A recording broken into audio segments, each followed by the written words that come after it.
In this video, we'll show you how to change the cabin filter on your Subaru Impreza, located under the dash on the passenger side.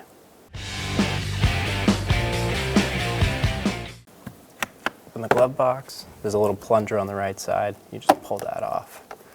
And then you're going to squeeze on these two, and that'll allow it to come down because of these.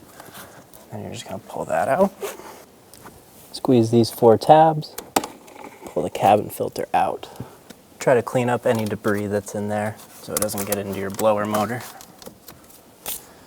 And set the new cabin filter in until it clicks.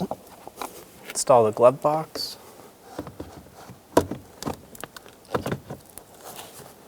Just push this up, hear it click, and then put this plunger back on. When only the best will do, demand TRQ.